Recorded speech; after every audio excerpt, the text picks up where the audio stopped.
जाएंगे। हमेशा की तरह आज भी हम मेंटल हेल्थ पे ही बात करते हैं। अब तो काफ़ी अवेयरनेस आ गई है, मेंटल हेल्थ के बारे में लोग बात कर रहे हैं, डिसऑर्डर्स के बारे में बात हो रही है, अवेयरनेस आ गई है लोगों में। और ये बहुत अच्छी बात है कि मेंटल हेल्थ को भी लोग इम्पोर्टेंस दे रहे हैं।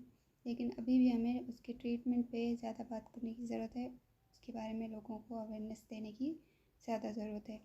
तो ट्रीटमेंट पे अगर हम बात करें तो ट्रीटमेंट में बहुत सारी थेरेपीज़ आ जाती हैं जिनको टॉक थेरेपीज़ कहा जाता है, जो कि काफ़ी इफ़ेक्टिव होती हैं मेंटल डिसऑर्डर्स के लिए।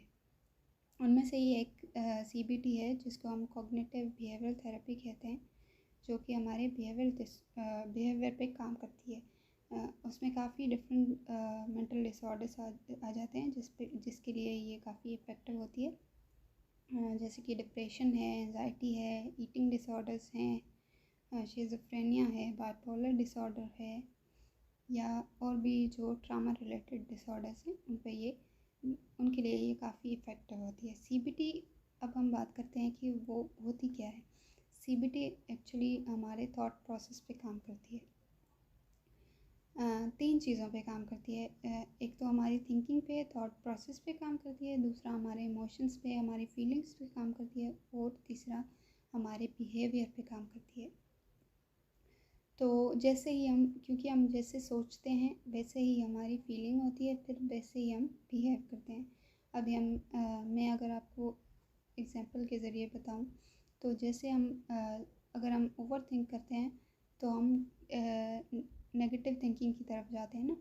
तो CBT क्या करता है कि हमारे नेगेटिव जो थॉट्स हैं, जो या डिस्टर्बिंग थॉट्स हैं, उसको पहले आइडेंटिफाई करता है, फिर उसको उसकी वैलिडिटी देखता है कि ये रियलिस्टिक हैं भी या नहीं, जो हमारे थॉट्स हैं जो हमें डिस्टर्ब कर रहे हैं वो रियलिस्टिक हैं या नहीं। अच्छा, CBT की ये बात भी है कि अगर आपको कोई माइल्ड प्रॉब्लम है तो उसको आप खुद पे भी अप्लाई कर सकते हैं।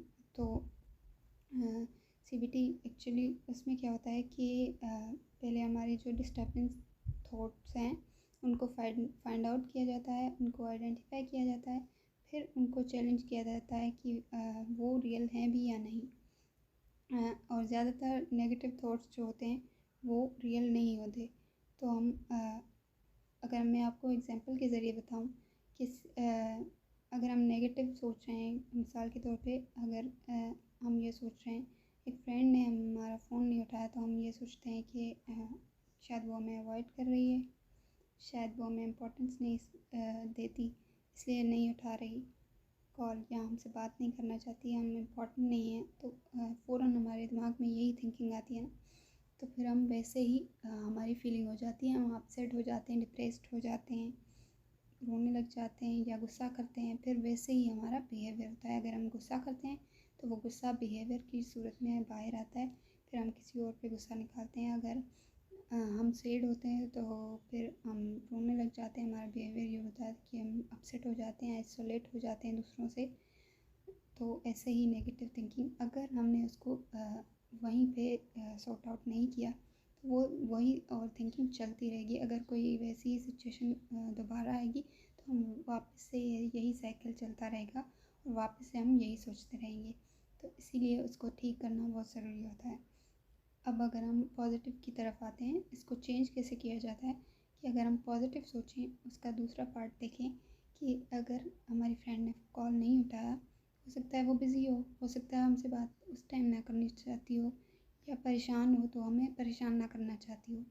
तो ये पॉजिटिव थिंकिंग है, ठीक है। फिर हमारी फीलिंग क्या होगी कि हम उसके लिए सिंपैथी फील करेंगे, हम उसके लिए हमदर्दी फील करेंगे, या हमें उस पर फिर वो जो फीलिंग है हमारी वो लव की सूरत में या प्यार की सूरत में आएगी।